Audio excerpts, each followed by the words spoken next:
Hi, welcome to Ocean County Highlights. I'm Donna Flynn, your host. And I don't know about you, but I know that all year long we seem to be waiting for one particular season, and that's the summer season. We love it when it's warm out. We hit the beaches, we do barbecues, we hit the parks.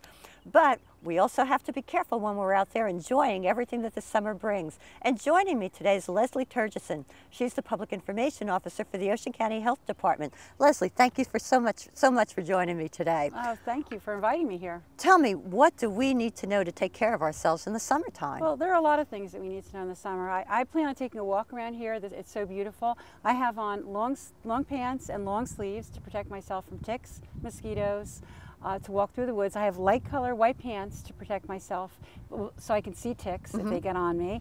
I also have on mosquito spray. I have on sunscreen. I have my lip balm that I need, and I have a bottle of water, and I have my sunglasses that we should take. But there are several things in the summer. We need to watch out for Lyme disease. We need to be careful of ticks, especially the black-legged ticks or deer ticks, female deer ticks that can transmit Lyme. We should stay close in the middle of trails, especially walk around some place beautiful like this or any parks. We want to avoid bushy areas. We want to avoid high grassy areas. We want to mow the grass by our house. We want to come home, make sure that we take our clothes off and wash them in hot water and do a body check to make sure.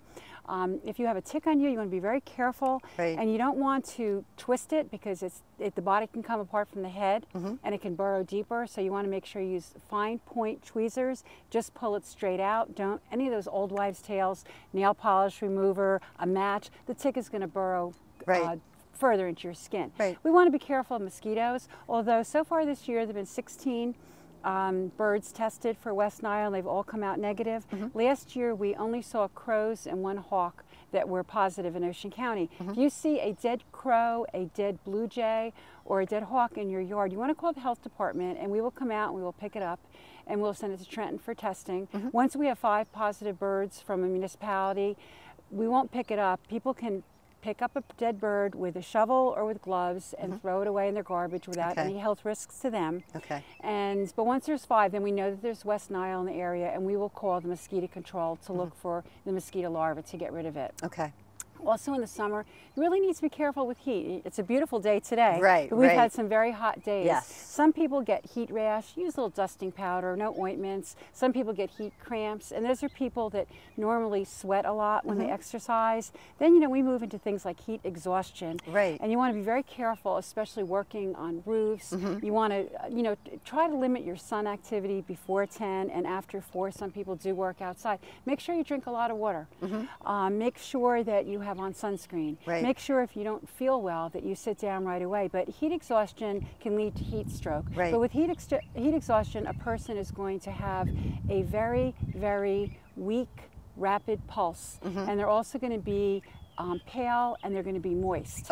Now, heat stroke actually can cause death.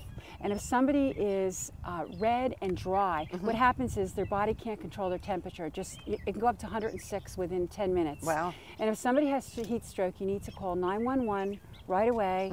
The person is going to have a very strong, rapid pulse. They're going to be red, but they're going to be dry. You need to get them out of the sun. You need to get them cooled off. You need to, if you have a hose, if you have some wet sheets, if you can get them in a tub. And if the emergency, if the ambulance is taking a long time coming, call the hospital and have them instruct you what to do. And, you know, other things, you know, barbecuing. We want to be very careful. And almost as with H1N1, any type of prevention is, we always need to start by washing our hands for 20 seconds with soap and water. We don't want to cross-contaminate things. We don't want, you know, get your poultry, get your meat, get anything like that frozen last in the supermarket. Make sure if they have plastic bags in the supermarket, put your beef in it or your chopped meat or your chicken, because you don't want any drippings. You want to make sure that you have different cutting boards. You certainly don't want to cut your meat and vegetables and have cross-contamination. Melons, people, it's great season for melons. You really want to wash the skin because a lot of them have salmonella. You want to wash them well before you cut it. Once you cut a melon, you want to put it in the refrigerator. And things with mayonnaise. Mayonnaise is very acidic. It doesn't really grow bacteria. It's the stuff that you mix with the mayonnaise, the potatoes and the vegetables, that if it's sitting out in the warmth, it could certainly collect bacteria and make people sick. So you know, you want to be careful. You want to, once you're done eating, you want to refrigerate that food. You Right. want to take a cooler with you. So a lot of common sense things. Right, right. One of the things too, sunburn. You know, we love to sit on the beach and everybody enjoys a nice tan, but we all Yes. know that the sun is, you know, provides us with vitamins, but it still can do a lot of harm. Yes. What about if you get a bad sunburn? If you get a bad sunburn, people can get sun poisoning if they feel faint, if they feel dizzy. What you want to do is you want to, you know, certainly call your doctor right away. Right. You want to, you know, the best thing with sunburn is to prevent it rather than to have to treat it. Right. There's no such thing as a healthy tan as we Right. sit here in the sun. Right. But you know, you certainly want to wear a sunscreen. You want your children to make sure that not only do they have a hat, they have sunglasses, you want to have a sunscreen greater than 30. You want to put a sunscreen on at least 30 minutes before you go out in the sun. You want to make sure after children swim that it's reapplied. You want to apply it generously, and you want to reapply it generously after you swim, and every 2 hours you want to make sure that they have it on. If you have a sunburn, you don't want to use something like Vaseline on it. Right. There are certain things that you can purchase specifically for sunburn. If you have blisters, which are not good, you want to use a dry type of gauze on top of it so it doesn't, you know, stick to you. Right. If you have a bad sunburn, you might want to take something like ibuprofen, but you have to make sure that you never give children aspirin. Okay.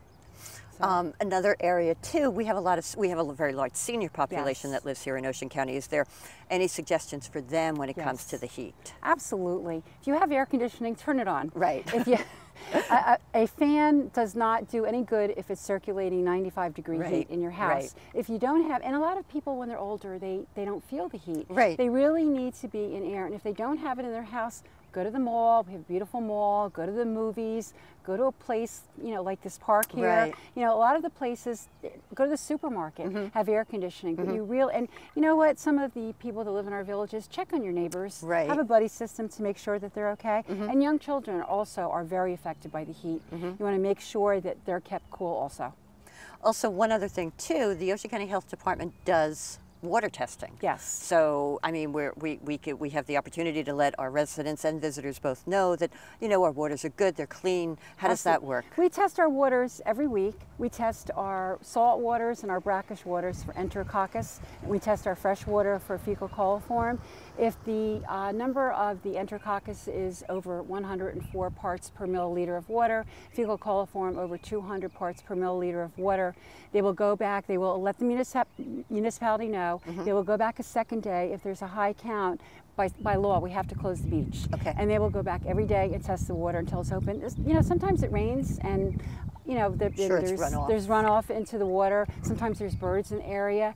But you know, it's also posted on our website, which is www.ochd.org. And people can call the Ocean County Health Department. It'll direct you right to our hotline. And you know, we want our beaches to be open. You know, we are a tourist area. Yep. So, you know, we do the best that we can to make sure our waters are safe for our residents and our visitors.